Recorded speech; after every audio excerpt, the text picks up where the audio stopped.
Should Africans invite Black Americans, Black British, Black people in the diaspora to Africa? I asked this question because, you know, this is a celebratory video because it's taken me 4 months to create the Back to Africa handbook. This was something that the community asked me for. The community said that, you know, we want to come back to Africa. We want to visit Africa. We want to move. We've had enough of the United States. We've had enough of the UK, France, Canada, and we want to reconnect with our roots. But we don't know where to begin because we've never been there, or we've been there once before, or we've heard about it. We've heard negative things. Do something for us. And I said, okay. Now, you know, we've got a lot of these videos that and commentary that has been going on in relation to Africa, and people saying that Africa is a disaster, don't move to Africa. The Davido video that I'm sure a lot of you have seen, where he warns Black Americans that, oh, don't bother going to Nigeria because Nigeria has economic problems and so on and so forth. And the problem that I have with these things is that it's not taking into account why Black Americans and people in the diaspora want to move back to Africa. It hasn't got anything to do with the colonial mindset of trying to pillage the continent and trying to go there and take out resources or anything. It's actually a spiritual reason. And the reason why I say that it's important for us to think about it that way is that most people who have come to Africa, especially when we're talking about Europeans and people who are not Black or who are not African heritage, it's usually looking for purely for exploitation and opportunity. That's the historic relationship that Africa has had with a lot of people. For Africans or Black Americans who are trying to move back, that is not the reason why they are moving back. And I'll say this by giving you a little piece of a story. I'm going to tell you a little piece of a story. So people know that I'm from Nigeria. I grew up in Nigeria, okay? And I moved to the United States when I was actually in late teens. So I was already a fully formed person when I moved to America. The reality is that what I found when I went there wasn't what we were told Americans were like.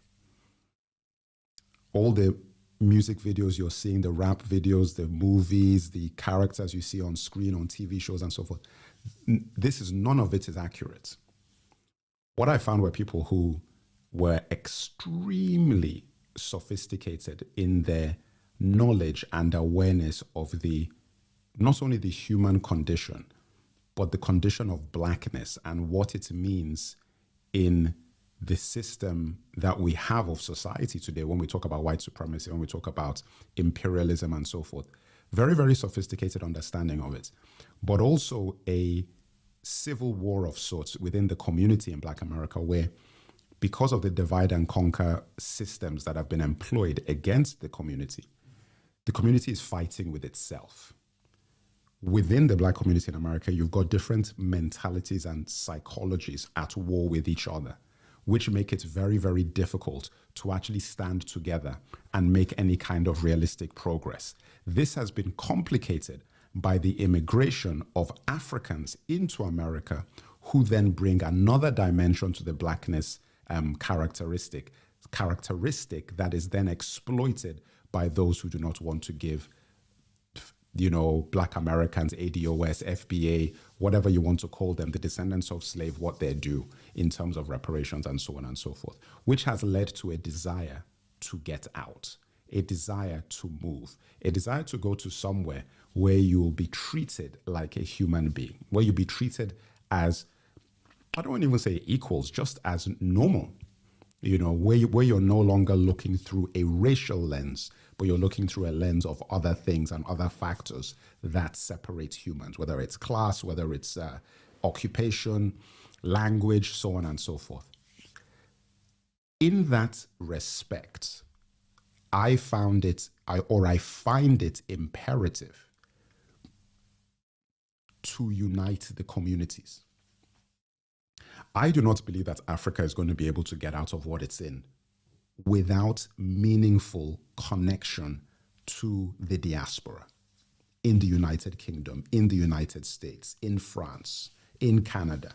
I don't believe it's possible, because there are so many factors at play that are keeping Africa in the position that it's in, that finds its genesis in these communities, that without people who are in those communities helping and bringing that knowledge and awareness of what is going on to Africa, it's going to be very, very difficult to rise. Vice versa, for people who are in the diaspora to fully realize the potential of your minds and what you can be, you got to come back to Africa. It's a no-brainer. It's a no-brainer. That's the reason why I created the Back to Africa handbook, guys. It's the reason why I made it. It's taken me a long time, 82 pages, and I'm making this video as a celebration and as an announcement of the release of this thing, because it is not just the ebook. It is the beginning of a conversation about repatriation, about the building of that bridge. Everybody who gets a copy of this thing, it's updates for life. Like, you know, whenever I have an update, you'll be getting the updates. Whenever I have information about the thing, you get the information. It is the idea that we have to start having that conversation now of how can we start bringing more people back in a meaningful way that is going to add meaningfully to the communities in Africa that you're repatriating to. What can you add? It's not what you can take, is that what can be added to these communities.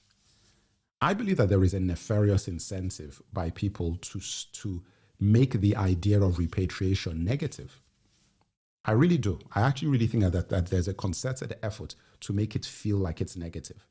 You see, I'm not one of those people who says forget about reparations and just come to Africa. No. Reparations is a bill that needs to be paid. Like, that is for services rendered that were never paid for. In fact, there's interest on top. It should be money plus interest of other materials that is owed. That is a fact. So what I'm saying has nothing to do with that. This is just the idea that you can be owed something, but that doesn't mean that you're going to invest what you're owed in a place that's finished, in a place that doesn't want you. There's no need to do that. Nobody tells when you get a loan from a bank, the bank doesn't tell you what you can and cannot spend it on. All they care about is you paying it back. That's a loan. This is actually a payout for something that you're owed. When you go to court and you get a judgment of compensation, does the judge then tell you what you can and cannot spend that compensation money on?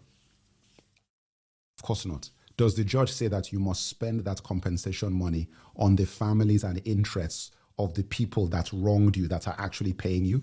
That would be ludicrous. But that is what guys are trying to have a conversation about. That's not the case. There is no reason why you cannot get your investment and actually invest it in something that means something for the future. Generational wealth. This thing, in my view, is the most important thing that I've made so far on my platform. My platform is almost 2 years old. It's almost a 2-year anniversary. 22nd of December is the 2-year anniversary of my platform. 1 million strong now across TikTok, Instagram, Facebook. Well, not Facebook, but TikTok, Instagram, YouTube, Substack. I hope you're signed up to the newsletter. Link is in the description. It is all over the place now in terms of the community and what we're building here. And for that reason, this moment is actually important because, as I said, I've made a lot of videos. I've made a lot of things. I've got graphic novels. I've got all of that stuff. This ebook is the most important thing that I've made. It's the most important thing because it is an actionable piece of material that people can utilize to start making plans. To start, and forget, even before you even start making plans, just to give you a framework of what it means or what it will take for you to actually make the move, for you to actually start thinking of, oh, you know what, I like that country. That part of Africa is looking like it's going to agree with me. I understand now about the safety issues in that country, but now that I'm aware of it, I'm going to make a more informed decision. Now I understand about the healthcare situation and healthcare considerations. I now know what I need to start preparing for. Now I know that these countries are very amenable to citizenship for people like myself. I'm going to go and get my DNA test so I can get free citizenship. I don't need to do any paperwork. Those sorts of pieces of information is what I'm trying to put on the table in the Back to Africa handbook. It's linked to this video. Now, the conversation for me, and again, the main crux of this matter is, no, I don't believe I'm wrong to invite diaspora, Black Americans, Black British and Black diaspora to Africa. I don't believe I'm wrong. I believe it's long overdue. And how overdue it is that when people asked me to make the video, or rather to make the ebook, I went around doing my research and I couldn't find any ebooks giving people a guide or information on moving back to Africa. Very unacceptable. We've done it now. Get your ebook. Let me know what you think. I want to know your opinion, your thoughts. Give me the testimonials in video or text. I want to have that conversation. So don't just get it. It's not about the money. I want to make sure that what I've given you is of value to you. That is what I want.